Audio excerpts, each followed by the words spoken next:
అందరికీ నమస్కారము. మా యొక్క ఈ ఛానల్ ద్వారా న్యాయసలహాల ద్వారా ఎన్నో వీడియోలు అందిస్తున్నాము. మీరు చూసిన తర్వాత లైక్ చేసి సబ్స్క్రైబ్ చేసి షేర్ చేయాలని కోరుకుంటున్నాను. నా పేరు D Ramareddy, advocate, ex president criminal court Bharat అని ex public prosecutor high court state of Telangana.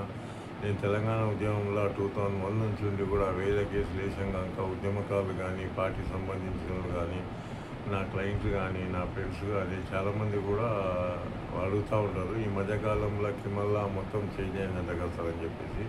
చాలా ఇంపార్టెంట్ క్వశ్చన్ కూడా. భారతదేశం మొత్తం 29 రాష్ట్రాలలో కూడా కిమల్లా అనేది చేంజ్ అయింది. కిమల్లా అనేది 3 యాక్ట్లు 3 చట్టాలతోనే ఉంటుంది. అది ఇంతకుముందు ఐపీసీ అంటే ఇండియన్ పీనల్ కోడ్, సిఆర్పిసి అంటే criminal procedure code, IE act అంటే ఇండియన్ ఎవిడెన్స్ యాక్ట్, ఈ 3 యాక్ట్లు కూడా క్రిమినల్ మూల స్తంభాలు.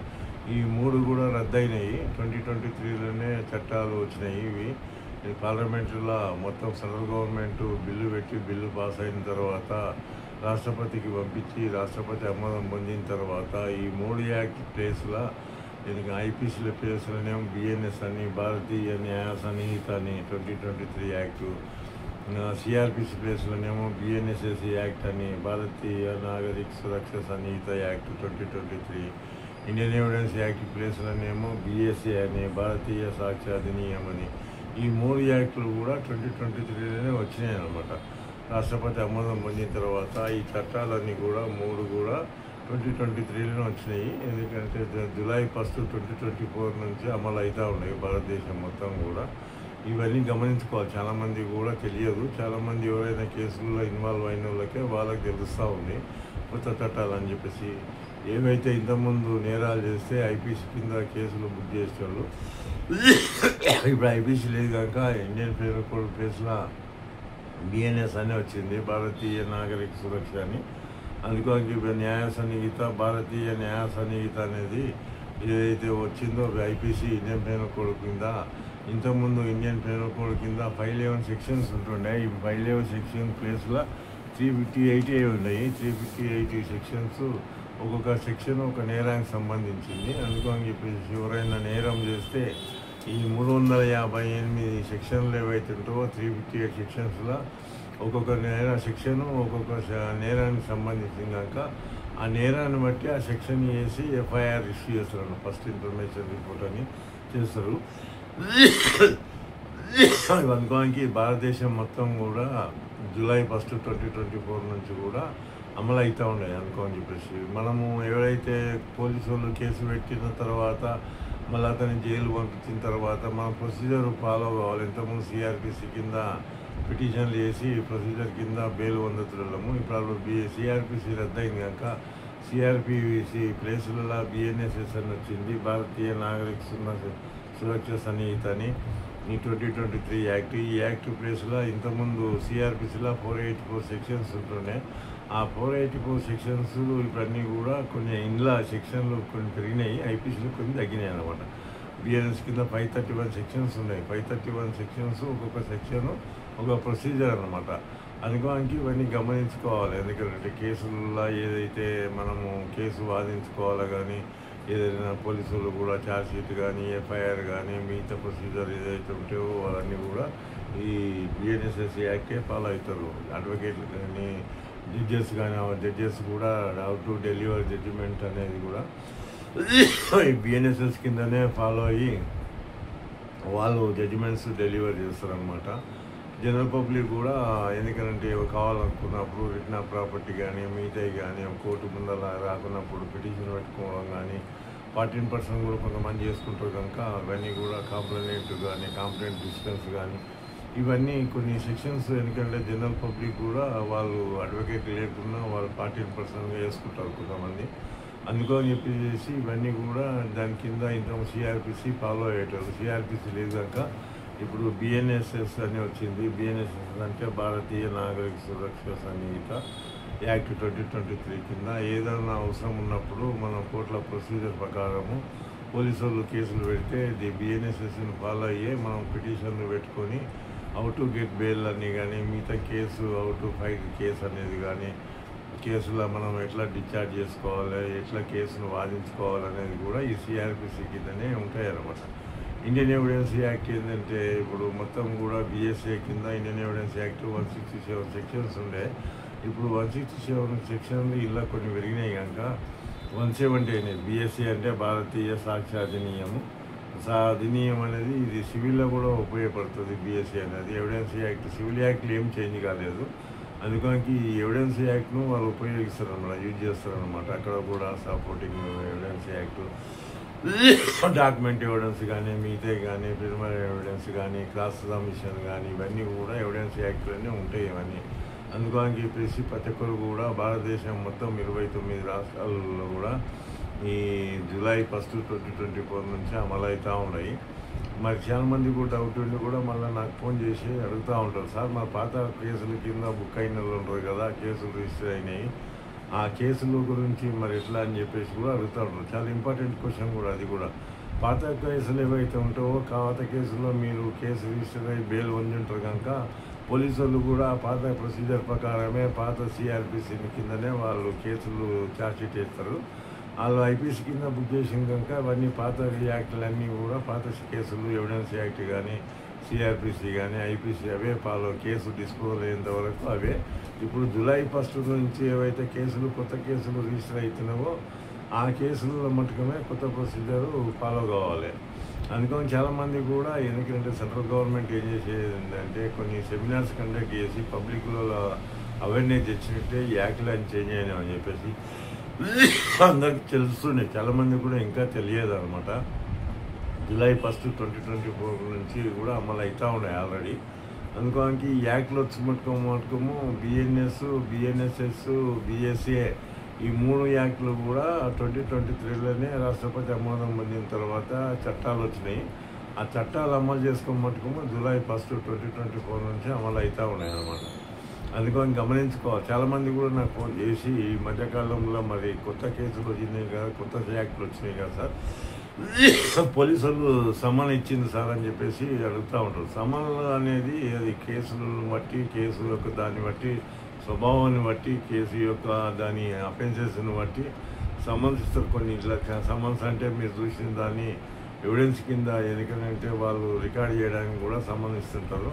కొన్ని కేసులలో ఛార్జ్షీట్ వేసిన తర్వాత సమన్స్ కూడా అపియర్ కమ్మని కూడా ఇస్తారు. కొన్ని కేసులలో ఎందుకంటే ఎవిడెన్స్ కోసము వాళ్ళు పక్కన చూసింది ఎవరైతే ఉంటారో వాళ్ళందరూ ఎవరైనా ఇన్ఫర్మేషన్ ఉన్నట్లయితే ఇన్వెస్టిగేషన్ ఆఫీసర్ ఐఓ అంటారు, ఐఓ కానీ ఎస్హెచ్ఓ కానీ స్టేషన్ ఆఫీసర్ కానీ పిలవడానికి ఆస్కారం ఉంటాయి. ఇంతకుముందు 175 సిఆర్పిసి కింద రిజిస్టర్లు ఈ యాక్ట్లన్నీ చేంజ్ అయినాయి కనుక కొన్ని సెక్షన్స్ అవి సేమ్ కూడా ఉంటాయి, కంటెంట్స్ కూడా సేమ్ ఉంటాయి.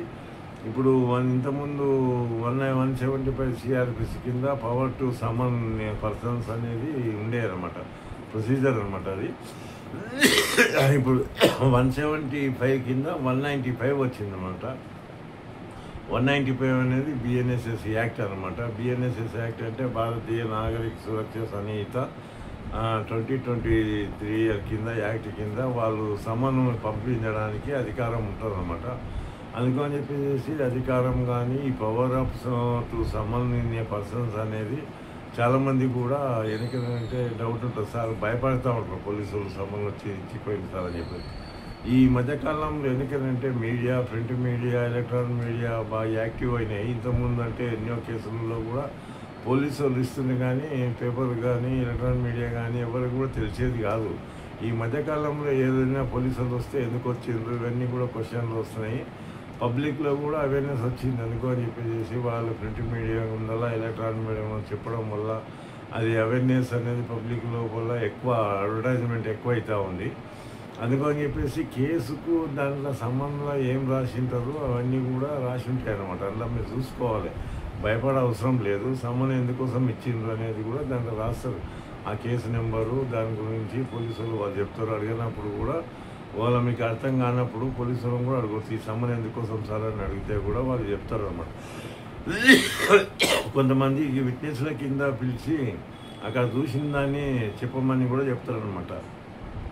ఏదైతే 194 కింద బిఎన్ఎస్ఎస్ యాక్ట్ ఎవరైతే సూసైడ్ చేసుకుంటారో సూసైడ్ చేసుకున్నప్పుడు ఆ రిపోర్ట్ను పోలీసులు పంపుతారు కనుక అందులో పంపినప్పుడు కూడా అందులో కూడా విట్నెస్లు ఎగ్జామ్ చేస్తారు కనుక దాని కింద 194 కానీ 190 కింద కానీ ఎందుకంటే 190 అంటే ఏంటంటే ఎవిడెన్స్ ఉంటే పోలీస్ స్టేట్కి పంపడం అనమాట. అందుకని చెప్పేసి ఇవన్నీ కూడా బిఎన్ఎస్ఎస్ యాక్ట్ 194, 190 కింద పోలీసు వాళ్ళు ఎందుకంటే చేసే అధికారం వాళ్ళకు ఉంటుంది. ఐఓ అనేటైనా ఇన్వెస్టిగేషన్ ఆఫీసరు ఆ కేసు బిల్డప్ కావాలంటే, కేసు ఎందుకంటే పకడ్బందీగా చేయాలంటే ఇవన్నీ ప్రాసెస్ ఉంటాయన్నమాట. అందుకోనికి వాళ్ళు విట్నెస్ల కింద పిలిచారా, మేము అక్యూజ్డ్ కింద పిలిచారా, అక్యూజ్డ్ కింద పిలిచినప్పుడు మీకు ఎందుకంటే ఇమీడియట్గా వారెంట్ కూడా ఇష్యూ అవుతుంది. ఆ కేసులో ఇన్వాల్వ్ అయినట్లయితే కూడా వాళ్ళు ఎందుకంటే అరెస్ట్ వారెంట్ ఇష్యూ చేసి వారెంట్లు వస్తాయి. సమ్మన్ అనేది ఓన్లీ ఫర్ ఎవిడెన్స్ పర్పస్ కోసమే పిలుస్తారనమాట. మీరు భయపడే అవసరం లేదు. ఎంతోమంది కూడా నాకు ఫోన్ చేస్తూ ఉంటారు, సమ్మన్ వచ్చింది సార్ ఇట్లా అని చెప్పేసి కూడా. అది వచ్చినప్పుడు మీరు ధైర్యంగా ఏ ఏరియా కానీ ఎక్కడ కానీ పోలీసు వాళ్ళు ఆ జ్యూడిక్షన్లో ఉన్నటువంటి అఫెన్సెస్ను బట్టి కూడా వాళ్ళు సమన్స్ వాళ్ళకి ఇన్ఫర్మేషన్ ఉన్నట్లయితే పలానోళ్ళు పకడ్బందీగా చెప్పినట్లయితే వాళ్ళు ఎందుకంటే వీళ్ళు చూసిందని చెప్పేసి భావించినప్పుడు ఈ సమన్స్ అనేది ఇస్తారనమాట. సమన్స్ అనేది ఈ మధ్యకాలంలో ఎక్కువైపోయింది. అవేర్నెస్ కూడా పబ్లిక్ లోపల ఎక్కువైంది, అఫెన్సెస్ కూడా ఎక్కువైనాయి. అందుకని ఆ కేసులను బట్టి ఆ నేరాన్ని బట్టి ఎందుకంటే పోలీసులు కూడా ఎవిడెన్స్ బిల్డప్ చేయాలంటే, ఎవిడెన్స్ కలెక్ట్ చేయాలంటే సమన్స్ ఇచ్చేసి వాళ్ళ యొక్క స్టేట్మెంట్ మేము ఎందుకంటే పోలీస్ స్టేషన్కి పిలుస్తారా, సీనప్ అఫెన్స్ ఎక్కడ జరుగుతుంది ఇన్సిడెంట్ అక్కడ కూడా ఇద్దరు పిలిచి మీ యొక్క ఎవిడెన్స్ అంతా రికార్డ్ చేసుకొని తర్వాత మీ సంతకాలు కూడా తీసుకుంటారు అనమాట. ఈ ఏదైతే 15 years ఉన్న బిలో ఉన్న ఎవరినైనా కూడా పిలువరాలు, మైనర్స్ కింద 60 years అబవ్ ఉన్న ఓల్డ్ ఏజ్లను కూడా పిలువరు అనమాట. ఎవరైనా హెల్త్ బాగాలేనప్పుడు మీరు చెప్తే కూడా వాళ్ళు కన్సిడర్ చేస్తారు. ఎందుకంటే హెల్త్ బాగాలేనప్పుడు కూడా మీరు పోవడానికి ఆస్కారం లేదనమాట. ఇప్పుడు ఏం చెప్తుంది అనుకోనికి వాళ్ళ జడ్జి దగ్గరికి పోయి కూడా మీరు ఇవ్వచ్చు అనమాట. పోలీస్ స్టేషన్ పోకుంటే కూడా జడ్జి దగ్గర ముందు పోయి మీకు ఇచ్చినప్పుడు దాని మీద కేసుకు సంబంధించింది ఏది తెలిసి ఉంటుందో అది ఆ కేసుకు సంబంధించింది అది చెప్పవలసి వస్తుంది అనమాట. అందుకని కంపల్సరీ ఎవరైనా కూడా సమన్ వచ్చినప్పుడు 60 years అబవ్ ఉన్న ఓల్డ్ ఏజ్ పర్సన్స్ కూడా కన్సిడర్ చేయడానికి ఉంటుంది. అనుకోనికి వాళ్ళకి అవసరం అనుకుంటే కూడా వాళ్ళ ఇంటికి పోయి అతను వాళ్ళ హ్యాండ్ క్రాఫ్ట్ కానీ మిగతా కానీ మెంటల్గా ఎక్కువ లేనప్పుడు అటువంటి వాళ్ళని కూడా పోలీసులు ఎక్స్క్యూజ్ చేస్తారనమాట. అందుకని వాళ్ళ వాళ్ళు స్థాయిని బట్టి వాళ్ళ యొక్క స్తోమతను బట్టి, ఎందుకంటే పోలీసు వాళ్ళు కూడా వాళ్ళు ఎందుకంటే హెల్త్ బాగుంటేనే, కండిషన్స్ ఉంటేనే, మెంటల్గా బాగుంటేనే పిలుస్తారు. వాళ్ళు మెంటల్గా బాగాలేకున్న నుండి అనారోగ్యంతో హెల్త్ బాగాలేని వాళ్ళను హాస్పిటల్కు ఉన్నట్లు ఉంటారు వాళ్ళను కూడా చూసి కూడా వాళ్ళ కండిషన్ చూసి కూడా సమన్స్ దాంట్లో రాసి ఇతని హెల్త్ బాగాలేదు, honourable to exam the witnesses అని చెప్పేసి కూడా రాసి కోర్టుకు పంపిస్తారు అనమాట. అందుకని చెప్పేసి కొన్ని కేసులలో సమన్స్ అనేది చాలా అవేర్నెస్ ఎక్కువ వచ్చింది ఈ మధ్యకాలంలో కూడా. ఎందుకంటే 41A కింద కూడా సమన్స్ నోటీసులు ఇస్తూ ఉన్నారు. అది సబ్జెక్టు వేరే అనమాట. అందుకని ఆ నోటీసులు వేరే అనమాట. ఆ కేసును బట్టి పరిశీలించేసి నేను చెప్తున్నాను కదా ప్రతి ఒక్కరు కూడా ఆ కేసును 41A అనేది ఇంతకుముందు ఉండే 41A రద్దయింది కనుక 35(3) కింద ఇప్పుడు బిఎన్ఎస్ఎస్ యాక్ట్ ప్రకారం ఇస్తారనమాట. ఈ 7 years బిలో ఉన్నటికి వాళ్ళు ఇస్తారనమాట. 7 years బిలో అబవ్ ఉన్నటికి ఈ సమన్స్ వల్ల ఆ సమన్స్ కూడా ఇవ్వరు. వాళ్ళు ఎందుకంటే డైరెక్ట్ అరెస్ట్ వారెంట్ ఇష్యూ చేస్తారు. దాంట్లో కంగ్నెజబుల్ అఫెన్సెస్ ఉండి అందులో ఎందుకంటే ఆ అఫెన్సెస్ బట్టి పోలీసులు కేసు రిజిస్టర్ చేసినప్పుడు అందులో ఎందుకంటే డైరెక్ట్ అరెస్ట్ చేయడానికి కూడా ఆస్కారం ఉంటుంది. అందుకని 7 years బిలో ఉన్నటికి అయితేనే వాళ్ళు సమన్స్ ఇష్యూ చేసి వాళ్ళు చెప్పమంటారు. అందులో కూడా మీరు భయపడే అవసరం లేదు. వచ్చినప్పుడు సంబంధం వచ్చినప్పుడు ఆ కేసును బట్టి ఆ నేరాన్ని బట్టి అందులో దాని మీద పైన మెన్షన్ చేస్తారనమాట. అది చూసుకొని మీకు తెలియనప్పుడు ఉంటే పోలీసు వాళ్ళని అడగవచ్చు. మీకు తెలిసిన అడ్వకేట్ ఉంటే కూడా ఎందుకంటే దాన్ని తెలిసి అతను చెప్తాడు కూడా మీకు ఫలానా కేసులో ఇట్లా పిలిచిందని కూడా. సమన్స్ వల్ల పెద్ద ఎందుకంటే మీరు భయపడే అవసరం లేదు. వారెంట్ అంటే భయపడవలసి వస్తుంది. వారెంట్ కింద వాళ్ళు ఎందుకంటే అరెస్ట్ చేసి కూడా జైలు పంపడానికి ఆస్కారం ఉంటుంది. ఈ 195 బిఎన్ఎస్ఎస్ యాక్ట్ కింద సమన్ వచ్చిందంటే మీరు భయపడే అవసరం లేదు. మీ యొక్క ఎవిడెన్స్ రికార్డ్ చేసుకోవడానికి పోలీసులు పంపించినటువంటి సమన్ అన్నమాట. అది దాన్నే నోటీస్ కూడా అంటారు. అందుకని చెప్పేసి ఇవన్నీ చూసి ఫాలో అవుతారని చెప్పి కోరుకుంటున్నా. అందరికీ నా ధన్యవాదాలు.